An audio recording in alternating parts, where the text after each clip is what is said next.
প্রিয় দর্শক, আমি ফরিদ আলম যুক্তরাষ্ট্রের নিউ ইয়র্ক থেকে কথা বলছি। আমার সাথে আজকে রয়েছেন যুক্তরাষ্ট্র সুপ্রিম কোর্টের আইনজীবী অ্যাটর্নি মঈন চৌধুরী এবং তিনি Democrat district leader also. Moin ভাই, কেমন আছেন? খুব ভালো। মঈন ভাই, আমরা জানি যে বর্তমান প্রেসিডেন্ট ডোনাল্ড ট্রাম্প ক্ষমতা আসার পর থেকে কিন্তু একটা ইমিগ্রেশনে একটা বিশাল অস্থিরতা চলছে। তো এখন এটা বর্তমান অবস্থাটা কি? ধন্যবাদ। আসলে ডোনাল্ড ট্রাম্প তার কথার মধ্যে ঠিক থাকতে পারছে না। একবার একটা সিদ্ধান্ত নেয়, তারপর আবার চেঞ্জ হয়ে যায়, আবার ব্যাক টু ফিরে আসে। আমরা দেখেছি যে ইদানিং সে president Donald Trump firm, hotel এবং যে রেস্টুরেন্টগুলোতে রেড দিয়েছিল, এটা মাঝখানে পজ ছিল, আবার রেডগুলো শুরু করেছে।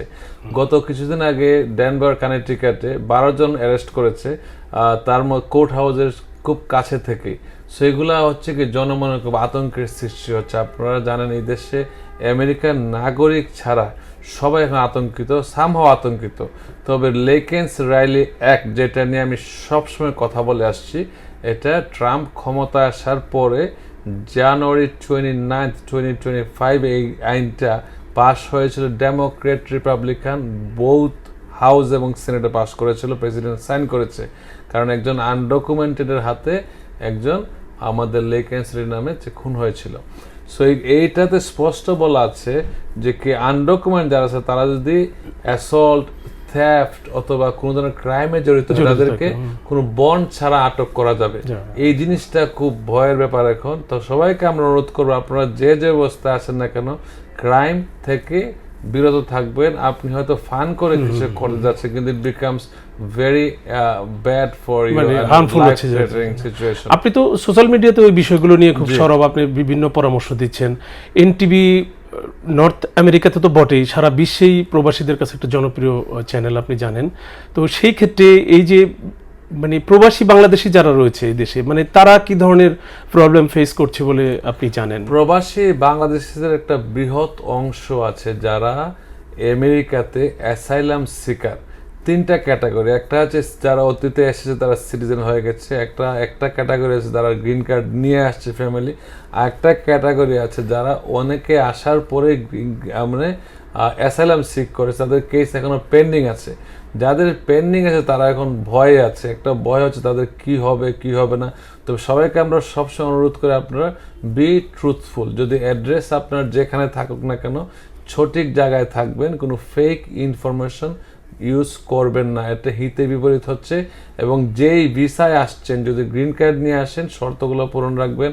অনেকে আমি খবর পাচ্ছি যে কল আসছে ফ্লোরিডা থেকে, যারা হয়তো EB3 ভিসা নিয়ে গ্রিন কার্ড নিয়ে আসছিল, তারা যেখানে কাজ করার কথা একটা সার্টেন পিরিয়ড অফ টাইম, তারা ওইখানে কাজে না গিয়ে সরাসরি তাদের অন্য জায়গায় চলে গেছে। তারা মনে করছে এটা এই কাজ করতে হবে না, কারণ তারা ওদের দালালের মাধ্যমে আসে, তারা আসলে এমপ্লয়ারকে চিনে না। এই ক্ষেত্রে এদেরকে অন্য জায়গায় পেলে অ্যারেস্ট করা হচ্ছে। এবং সবসময় আমি বলি, যদি আপনি মিথ্যা তথ্য দিয়ে যদি নাগরিকও হয়ে যান কেন আমেরিকার, they can revoke your citizenship because you are inadmissible at the first place. আপনি যেটা বলতে চাচ্ছেন সেটা হচ্ছে যে যে কোনো অবস্থাতেই নেভার টেল এ লাই। তুমি যে পুলিশ আইস যারাই ধরুক আর কি। এখন আমি সবকে অনুরোধ করি, যদি আপনার কাছে তথ্য, যদি ডকুমেন্ট থাকে, যে ওয়ার্ক পারমিট থাকে, দেখাবেন ওয়ার্ক পারমিট, তারা আপনাকে ছেড়ে দেবে।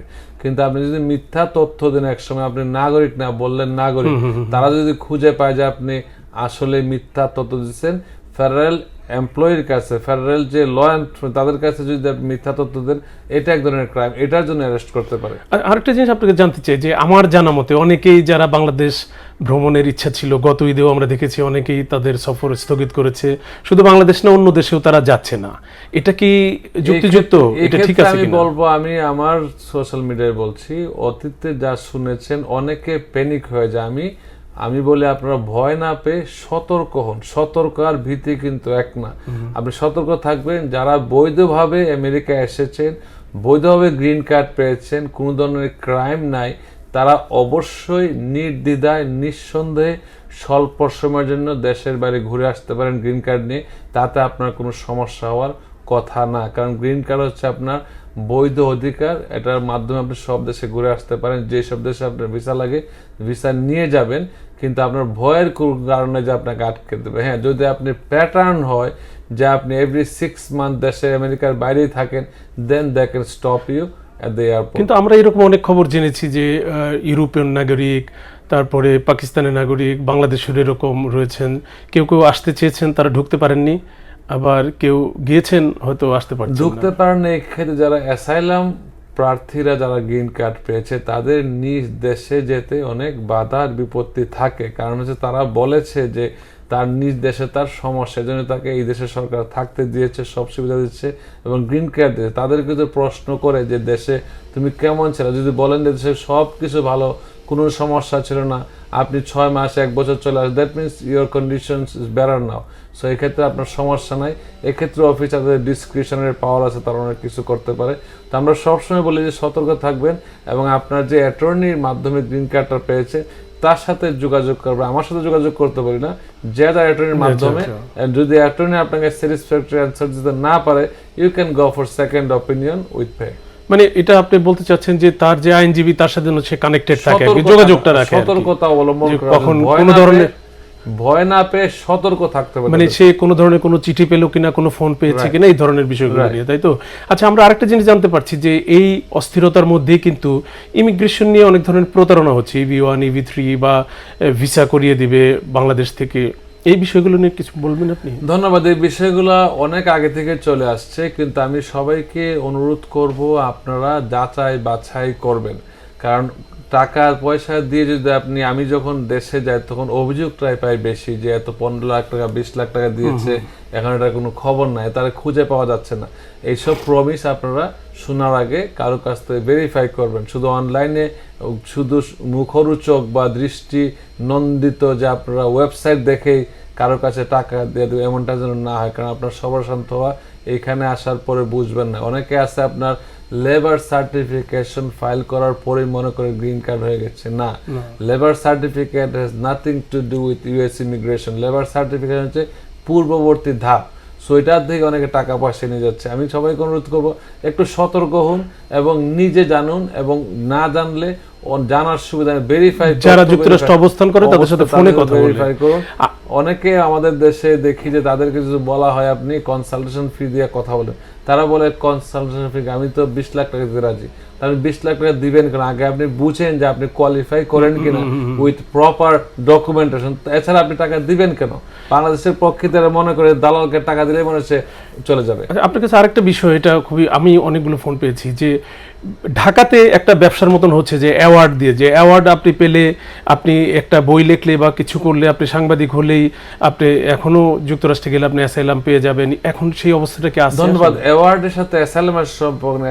অ্যাওয়ার্ডটা হচ্ছে EB1 ভিসা, কিন্তু EB1 যে ক্যাটাগরি গ্রিন কার্ড, এই ক্ষেত্রে তারা কিন্তু মনিটর করে। আগে অনেকেই পেয়ে গেছে সত্য, আবার অনেকে রিজেক্ট হচ্ছে। সো এই ক্ষেত্রে তাদেরকে জেনুইনিটি না থাকলে এগুলো করার কোনো মানে হয় না। অনেকেই আমার জানা মতো, অনেকেই আমার কাছে যারা আসে সব ধরা খাওয়ার পরে আসে যে মইন ভাই এত টাকা দিলাম, কিছু হলো না, সে চলে যেতে হচ্ছে। সো এই ক্ষেত্রে শুধু অ্যাওয়ার্ড পেলেই হবে না, আপনি কি অ্যাওয়ার্ড দেখতে হবে, এটা কি ন্যাশনাল রিকগনাইজ কিনা, ইন্টারন্যাশনাল রিকগনাইজ কিনা, এবং হঠাৎ করে পেলেন কিনা, রাম শ্যাম যদি মধ্যে কোয়ালিফিকেশন নেই আপনি অ্যাওয়ার্ড নিয়ে নিলেন। তো এগুলো আরো এগুলো আপনারা জানেন, বর্তমানে যারা অ্যাসাইলামে উইন করেছিল গ্রিন কার্ড, তাদের গ্রিন কার্ড এখন পেন্ডিং, কারণ তারা ডকুমেন্ট তারা স্ক্রুটিনি করছে ডকুমেন্টগুলো, যে আসলে ডকুমেন্টগুলো সঠিক ছিল কিনা। সেই ক্ষেত্রে যদি কোনো কারণে ইমিগ্রেশন সন্দেহ করে এবং যদি গ্রিন কার্ড পাওয়ার পরেও যদি মনে হয় যে এগুলো ফেক, ফেব্রিকেটেড ছিল, they can revoke the green card, they can even revoke the citizenship. তো সবসময় সবাইকে বলে আপনি মিথ্যা তথ্য দেওয়া থেকে বিরত থাকবেন। এইসব লোকগুলাই সিটিজেন হওয়ার পরে আমেরিকাতে আসতে বাধাগ্রস্ত হচ্ছে, কারণ তারা আগে মিথ্যা বলেছে। হয়তো ডিপোর্টেশন ছিল এক সময়, সে বলে নাই, তার লয়ার বলছে দিও না, বা দালাল দেয়া করছে, অস্বীকার করছে। এগুলো এখন আপডেট হচ্ছে। আপডেট হওয়ার ফলে তারা এখন ভয় পাচ্ছে, দেশে গেলে আসতে পারছে না। কেন আসতে পারবে না? কারণ তাদের তো ভয়ের কিছু নাই, যদি তাদের ভয়টা পাচ্ছে, কারণ তারা মিথ্যা তথ্য দিয়ে নাগরিকত্ব হচ্ছে। তো এর মধ্যে সুখবর হলো যে বর্তমানে ট্রাম্প প্রশাসন খারাপের মধ্যে ভালো হচ্ছে, যে বৈধ কেসগুলো তারা খুব রেপিডলি দেখছে। আমরা গত পরশু একটা গ্রিন কার্ড পেলাম, অনলি 2.5 মান্থ ফাইল করার পরে ইন্টারভিউ হয়েছে। ইন্টারভিউর পরে টোটাল ফাইলিং থেকে ইন্টারভিউ পর্যন্ত গ্রিন কার্ড পাবেন, 2.5 মাস এসে গ্রিন কার্ড পেয়ে গেছে, বিয়ের মাধ্যমে গ্রিন কার্ড। যদি জেনুইন কেস হয় we can do it rapidly, এবং just good news for those people. আরেকটা জিনিস যে আমরা আগে যেমন দেখতাম যে খুবই সবাই ভ্রমণের জন্য বা অন্য কোনো ভিসাতেও যুক্তরাষ্ট্রে আসতে পারছে, তো এখন কি যুক্তরাষ্ট্র যে ঢাকায় যে যুক্তরাষ্ট্রের যে এম্বাসি রয়েছে সেইখানে কি বিশেষ কোনো সতর্কতা, বেশি চেকিং এর কোনো বিষয়টি? ধন্যবাদ, খুব ভেরি গুড কোয়েশ্চন। এখন বর্তমানে ভিসার রেটটা খুবই কম, কারণ অনেকেই আপনার প্রতারণার কথা মনে হচ্ছে, অনেকে তাদেরকে স্বপ্ন দেখাচ্ছে ওয়ার্ল্ড কাপ দেখার জন্য চলে আসছে। সারা জীবনে সে কোনো দেশে যায় নাই, তার কোনো ট্রাভেল হিস্ট্রি নাই, তার কোনো ব্যাংক ব্যালেন্স নাই, তার কোনো প্রোফাইল নাই, সে ওয়ার্ল্ড কাপ খেলা দেখতে তার বিশ্বাস করবে? প্রচুর রিজেক্ট হচ্ছে, কারণ এগুলো হচ্ছে কি একটা মুখরোচক অ্যাড দিয়ে যারা নিচ্ছে। তাদের বিরুদ্ধে আমি কিছু বলবো না, আমি কারো পার্সোনালি কিছু বলতেছি না, কিন্তু তারপরে এমন স্বপ্ন কাউকে দেখাবেন না যেটা তার বাস্তবে পরিণত হবে না। এবং এখন সমস্যাটা হচ্ছে যে তারা আমেরিকা যদি আসেও, তারা এসে কিন্তু থাকতে পারবে 6 মাসের বেশি যদি ভ্যালিড কোনো গ্রাউন্ড না থাকে, হয়তো এক্সটেনশন করবে না, একদিন যদি অবৈধ থাকে তার ফিউচার আর কোনো পসিবিলিটি নাই আমেরিকাতে, নো ফিউচার। যদি একদিন বেশি থাকে প্রপার স্টের বাইরে, তার কোনো ফিউচার নেই। মানে আমরা দেখি যে ঢাকাতে অনেক ধরনের অফার থাকে, যুক্তরাষ্ট্রে যেতে চান কিনা, এই ট্রাম্পের এই কড়াকড়ির মধ্যেও তারা ভিসার ব্যবস্থা করে দেবেন, এগুলি কি ঢাকাস্থ যুক্তরাষ্ট্র দূতাবাসে তারা যোগাযোগ করতে পারে এটা ইজিলি? এটা কি করার সুযোগ রয়েছে? যোগাযোগ তারা নিজেদেরকে নিজে সতর্ক হতে হবে। তাদের আপনার যোগ্যতা, আমার যোগ্যতা আমাকেই বুঝতে হবে। এটা যদি মনে করে যে আমি একজন বললেই ভিসা দিবে, দালালি এরকম হয় না। আসলে আমেরিকা এম্বাসি জানলেও তারা ভিসা রিজেক্ট করে, তারা কোনো ব্যক্তিগত এন্টিটিতে ইন্টারফেয়ার করে না, কিন্তু তারা তো বুঝতে পারছে তারা যেগুলো কোয়ালিফাই না, হয়তো 100টার মধ্যে একটা হলে exception is not an example. তারা হয়তো 100টা ফাইল করবে, একটা হয়তো তারা ভিসা পাবে এজেন্সিগুলো। তা আমি এজেন্সিরা মানুষকে হেল্প করে, আমি ওদেরকে নেগেটিভ বলতেছি না। তারা মানুষের আশা আকাঙ্ক্ষা আছে বিদায় এজেন্সির কাছে এজেন্সি মানুষকে একটা হোপ দেয়, কিন্তু হোপ থাকতেই পারে, 100টার মধ্যে একটা পাওয়া মানে হোপ না। তো এক্ষেত্রে যারা ভ্রমণ করতে চায় তাদেরকে সতর্ক হতে হবে। অধিকাংশ লোক আসার পরে দেখা যায় অ্যাসাইলাম ছাড়া তাদের গতি নেই, কারণ তাদের কোনো স্কিল নাই, তাদের কোনো ধরনের অ্যাপ্লিকেশন পেন্ডিং নাই, ফ্যামিলি মেম্বার কেউ নাই, তারা এসে কি করবে এখানে? So better be aware of your situation and you find out what is the option. দেশটা এমন হয় আসার আগেই তারা অ্যাটর্নি একজনের সাথে একটা কনসালটেন্ট ফি দিয়ে কথা বলুক না কেন, তখন সে আর দালালিটা না, সে বুঝবে যে তার রিয়েলিটি তার কি আছে। আচ্ছা, কেউ যদি ধরেন ঢাকা থেকে, আপনি নিউ ইয়র্কে রয়েছেন, আপনি ইমিগ্রেশন নিয়ে কাজ করেন, যদি ঢাকা থেকে কেউ মনে করে যে ঠিক আছে আমি একটা সত্য প্রতারিত হতে চাই না, আপনার সাথে যোগাযোগ করতে চাই, তো সেই ক্ষেত্রে তারা কিভাবে করতে পারে? তারা যে কোনো অ্যাটর্নির সাথে, বর্তমান বিশ্বে সবাই আমরা অনলাইনে, আমার একা কথা বলবো না, সবাই আমরা মোটামুটি ওয়ার্ল্ড ওয়াইড সার্ভিস দিয়ে থাকি। আমি ব্যক্তিগতভাবে যদি আমাকে হোয়াটসঅ্যাপ নাম্বার আছে এখানে, আমার moinlaw.com গেলেই তারা পেয়ে যাবে। তারা সরাসরি এখন হোয়াটসঅ্যাপে আসতে ওয়ার্ল্ড ওয়াইড যোগাযোগ করা যায়। কনসালটেশন ফি দিলে যে কোনো তাদের টাইম অনুযায়ী, তাদের ব্যক্তিগত অবস্থান অনুযায়ী কথা বলবে। আমি যেটা বলতে চাচ্ছি যে আগামী বিশ্বকাপকে কেন্দ্র করে একটা প্রতারক চক্র কিন্তু সক্রিয়, যে যুক্তরাষ্ট্রে যাওয়ার জন্য ভিসার ব্যবস্থা করে দিচ্ছে বা যে তারা যেতে পারবে, এই বিষয়গুলো যাতে কেউ যাতে প্রতারিত না হয়, পথে না বসে আর কি। আমি সবসময় বলি রং হেল্প অলওয়েজ হার্ট। আপনারা এমন কারো কাছ থেকে কোনো পরামর্শ বা সাহায্য নেবেন না যেটা আপনার ক্ষতি হবে। আর যদি আপনারা যারা এজেন্সির মাধ্যমে আসেন, বি ট্রুথফুল। এজেন্সি আপনার তথ্য না জেনে তারা যদি আপনার শুধুমাত্র ভিসা পাওয়ার জন্য কোনো ইনফরমেশন দিয়ে দেয় DS 160-তে, আপনি কিন্তু সারা জীবন এই তথ্য বহন করতে হবে। অনেকে নিজের তথ্য নিজে জানে না। So better be aware of your situation. এবং আমি অনুরোধ করবো সবাইকে সতর্ক থাকবেন, অন্যকে সতর্ক করুন, আইন জানুন, আইন মানুন। যদি আপনি কোয়ালিফাই করেন, হ্যাঁ অবশ্যই আপনি আসবেন, আমেরিকা আপনাকে স্বাগত জানাচ্ছে। কিন্তু আমেরিকা আসার পরে আপনাকে একদিন যে অবৈধ থাকেন, আপনার কোনো ফিউচারের সুযোগ নাই। আরেকটা জিনিস আপনি খুব ক্লিয়ারলি, আজকের পর আপনার সাথে কবে বসবো জানি না, অনেকেই এখন যে ট্রেন্ডটা ছিল ট্যুরিস্ট ভিসা নিয়ে আসার পরে এখানে বাচ্চার জন্ম হয়, অবশ্যই আমরা তাদেরকে শুভকামনা জানাই। We congratulate all American citizen হচ্ছে ঠিকই, কিন্তু এই প্যারেন্টসটা যদি আমেরিকা থেকে চলে যায়, তারা যদি কোনো সরকারি বেনিফিট নিয়ে থাকে, যেমন বাচ্চা হসপিটালে জন্ম হলে সরকার একটা মেডিকেট দেয়, এটা মনে করে আসছে, তারা যদি 1 টাকাও সরকারি বেনিফিট নেয়, নেক্সট টাইম সে আমেরিকার ভিসা আর পাচ্ছে না।